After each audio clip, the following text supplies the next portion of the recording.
Hello, everyone, and welcome back. And I waved with the other hand. That feels really weird, but I'm holding on to this right now like a stealthy ninja. It's me, your old pal Orpheus, and apparently we're in the Swiss Alps. I love it. Okay, and this is another edition of Orpheus Plays, and we're here on Blade and Sorcery, the world's finest game for murdering people in a setting where you don't get in trouble for murdering people. Woohoo!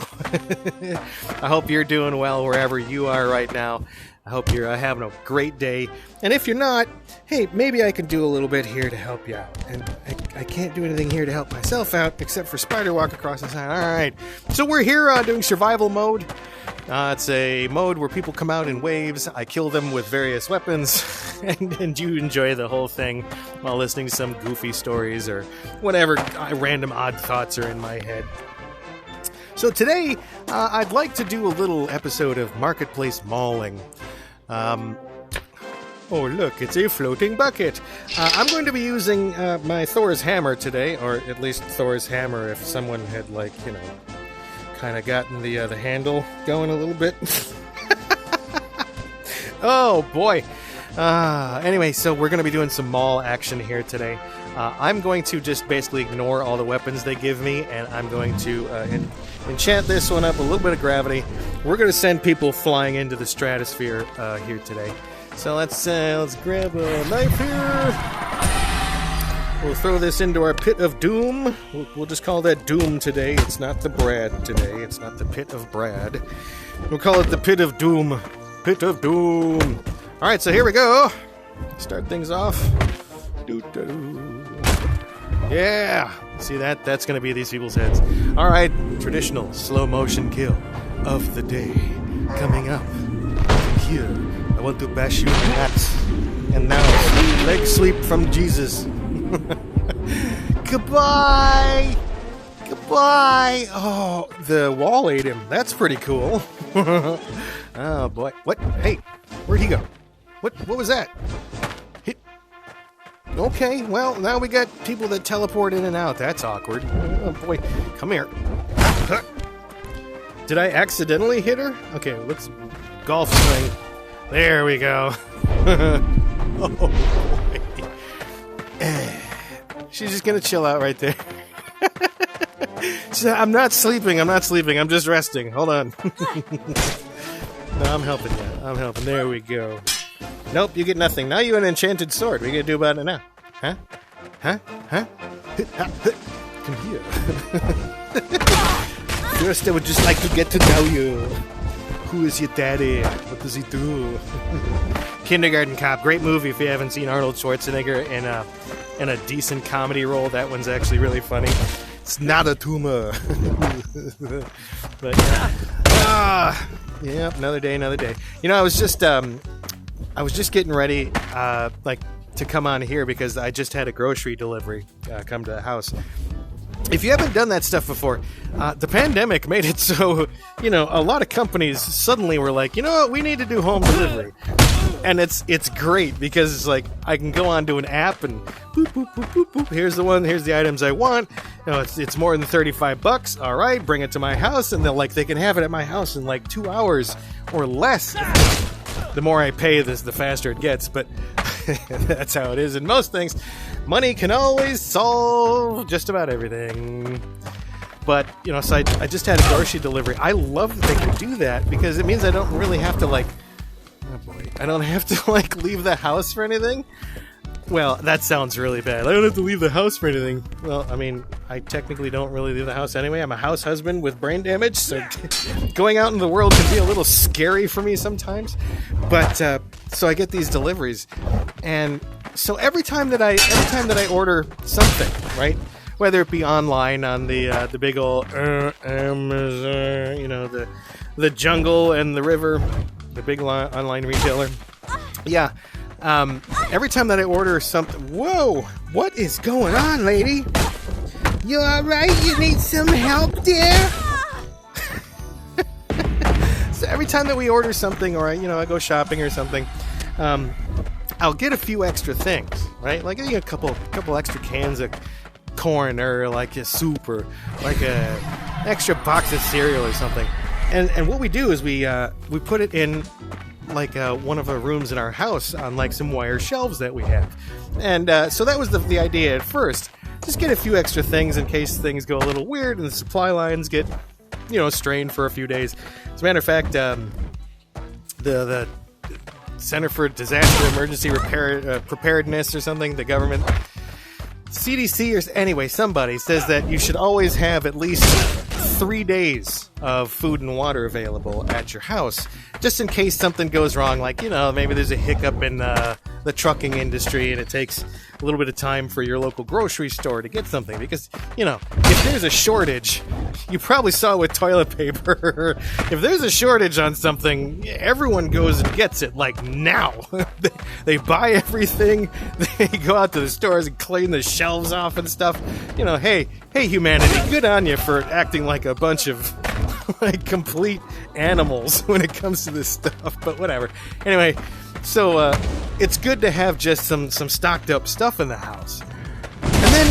And then I started thinking, because okay, I have PTSD and brain damage and autism and all that stuff going on in my life, so I tend to take things a little far sometimes. And so I'm thinking, well, we got a few days of food, but what would be wrong if we had like a few more days of food, So I'd get a couple extra things. And I'm like, what would be wrong if we have a few extra days of food?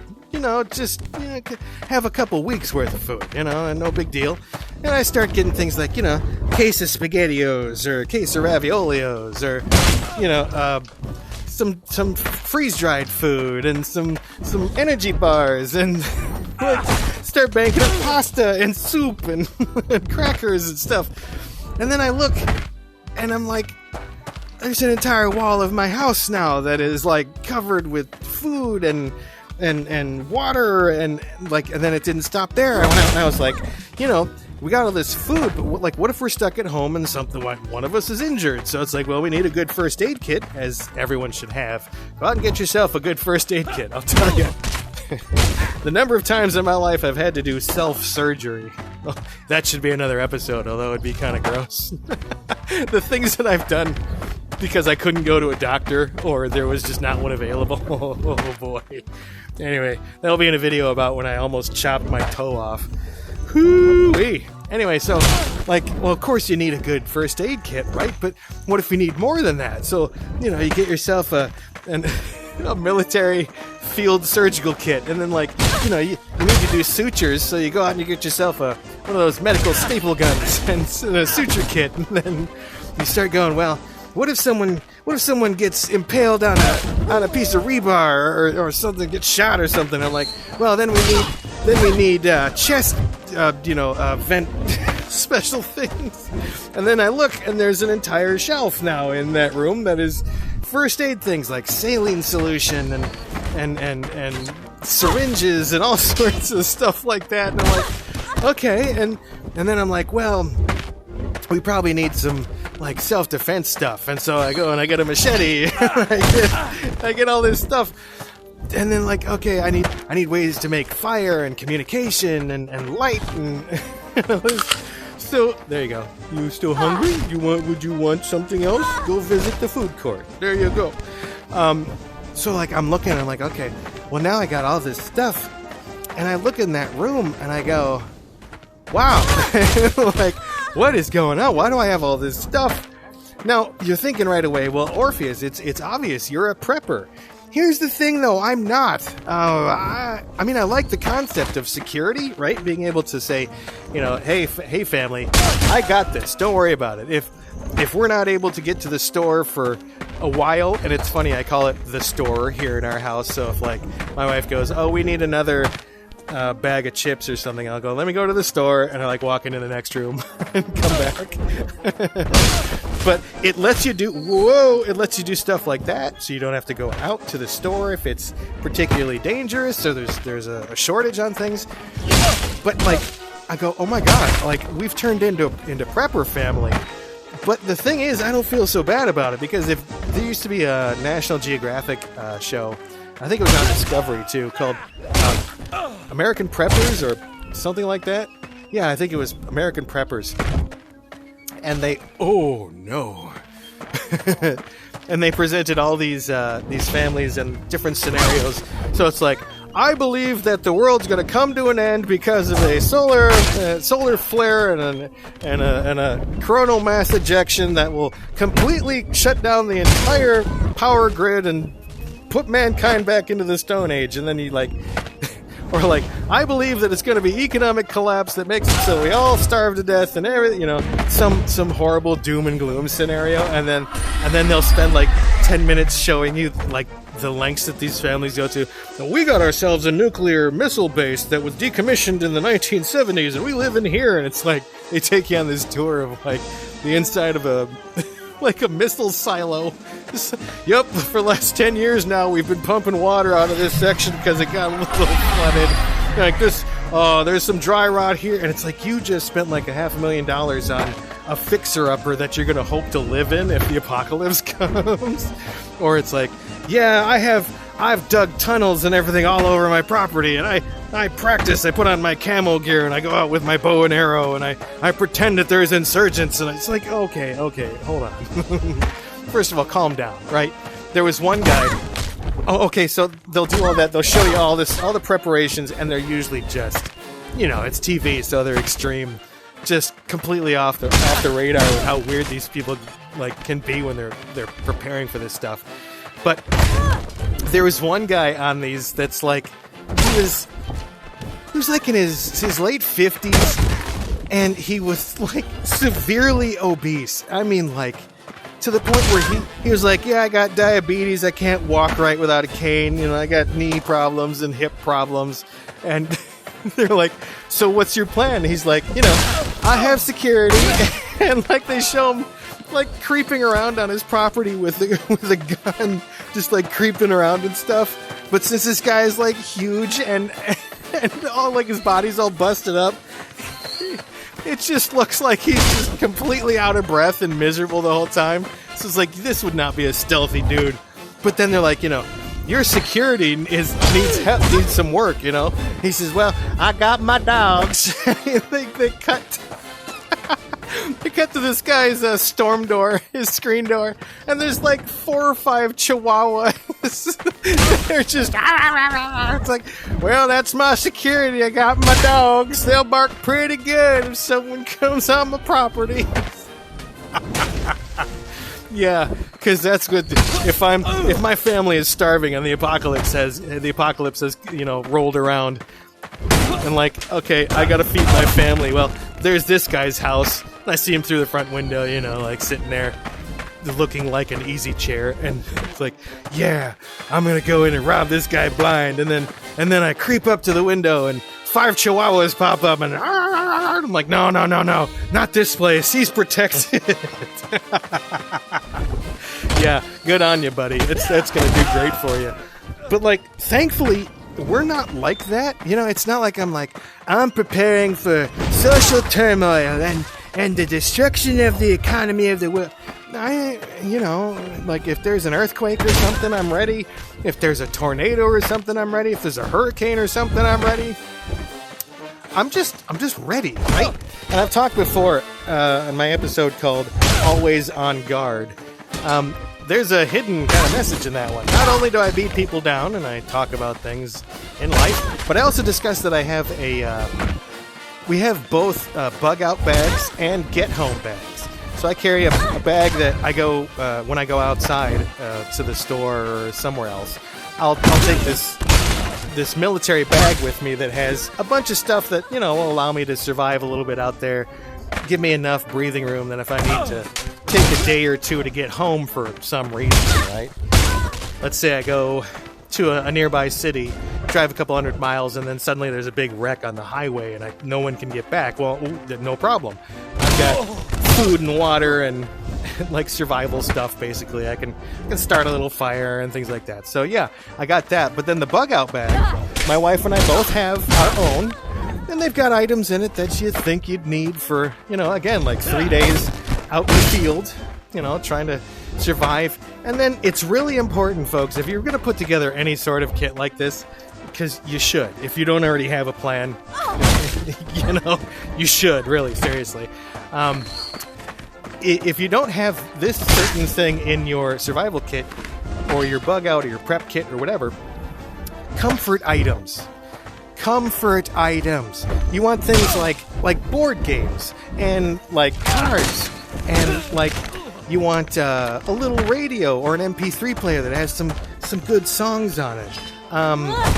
If you're into the herbal refreshment sort of thing, make sure you vacuum pack some and put it in there, man. If there was a time that you'd need to pass the duchy on the left-hand side, that would be it, right?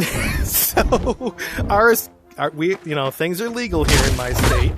And so, as a matter of fact, in our entire region, wow. And so, again, that doesn't really narrow it down. There's plenty of state clusters that have it. But, wow. I could be talking about a quad state area or a dual state area. You never know. But, we've got some of that in our comfort kit. Because, damn it off, that's not comforting, right? And it's simple stuff, like candles, right? Those, for survival purposes, yes, but for the purposes of just, why do you light candles now in your life? To chill out, right? You light them, you sit back, and you're like, and you spark up your blunt or whatever, and you and you just kind of relax. Well, it's stuff like that, right? You want ways to just chill out, because if you're just sitting there and it's like, there's been a huge storm and you have to get out of your house, or there's been like a fire that rolls through the area and you have to leave and you're stuck somewhere. Well, you got your food and your water and your first aid kit and you can defend against bears or whatever, but you're just going to be just sitting there staring at each other, right? Ooh, we're going to swap the maul for the mallet. This thing is friggin' gorgeous. Does it trail the gravity back as I walk? Sort of. All right, that's not too annoying. No, that is very annoying. We'll get rid of that. But you don't want to. Whee! It's the floating hammer of justice. But you don't just want to be sitting there with all your survival stuff and go, well, that's that. I guess we'll just survive now. Wouldn't it be better if we could listen to some tunes and play some cards and put a book in there? And better yet, get yourself a solar panel and a Kindle, right? An e-reader. And so you make sure that it's always charged up, put up a whole bunch of books. My wife and I, in our home, we have 4 different Kindles. And I've got the collected works of several different authors in there, including ones like Stephen King and George R.R. Martin and just a whole bunch. She likes romance novels, and so we have a whole bunch of those on there. We probably have 800 or 900 books on each of those Kindles. And then, the solar panel lets you keep them charged up. And so you got things to read, right? Things like this are important because your brain is going to go all over the damn place. Oh, by the way, make sure you have extra medication too. Ask your doctor for that sort of thing. And I know you're sitting there right now and you're watching YouTube and you're like, this isn't something that would impact me. But wouldn't you just want to be ready? The world is pretty nuts right now. Do you think maybe want to have just a little extra stuff lying around? Maybe. I mean, and that's kind of how it started with us and how it's kind of progressed. Now I can go into the next room and I see all of this stuff that we have, and I'm like, yeah, I'm not quite as freaked out about the way the world is, because now we've got 5-6 months at least worth of supplies. And some of it's getting a little out of hand though now. It's like, oh, now I get something else and I go into my bedroom and I'm like, where are we going to put this? I got another case of SpaghettiOs. Crap, where do I put this? Or I got another 3 pounds of coffee. What am I? And we vacuum pack all this stuff, right? So I've got old suitcases that, normally it just sits around an empty box in your house. Well, I've got bags of flour and sugar and chives and stuff like that. Ooh, anyway, so yeah, I got all that stuff, and just you look at it, and you look at all of it, and you're like, that's a sense of accomplishment right there. But no, I don't think I'm a prepper, right? I don't think I'm qualify as one of those conspiracy theorist, gas mask wearing people that are I'm waiting for everything to go to hell so I can put it all right again. Oh, calm down, man. you and your little army of people, you're just going to be able to survive. You're not going to rebuild society or anything. That reminds me, I have a thing. It's like emergency paperwork. It's in case the internet goes down or something. It's got like navigational charts and like formulas for stuff and like how to make different survival items and housing and things like that. And one of them is this printout that if you go Google it, it's what to do if you're trapped in the past, like when you're time traveling. And it's things like it's just a long paragraph on this piece of paper, and it's like, just remember that penicillin can be made from moldy bread, and like, electricity can be made by putting 2 different kinds of metals, and it's like this little handy checklist because you all think, oh, I'm gonna go back in time, and I'm gonna if I ever got to do that, I would just take a gun and I would take some medical supplies and I'd be all set.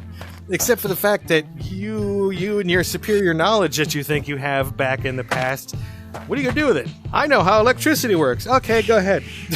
Make electricity in the 1200s. Go on. So, then there's that big fact that if you went back in time, you wouldn't be able to understand anybody. Like, imagine coming from the past and everyone's talking in emojis on, like, their phones, and you're just looking at it and you're like, why are they just making a bunch of weird little yellow faces at each other? I don't get that. Anyway, that's today's episode of Orpheus Plays. I am not a prepper, I promise you. Although I am prepped and ready for whatever future that might come to us. Anyway, if that involves, I am the T-100, I'm here to terminate you. That's fine with me. I'm ready for it. Sort of. Maybe not. I need to go check to see if my laser rifle is charged up. Anyway, we'll see you on the next one. This has been Orpheus Plays on Blade and Sorcery, and I've been your old pal Orpheus. We'll see you on the next one. Bye!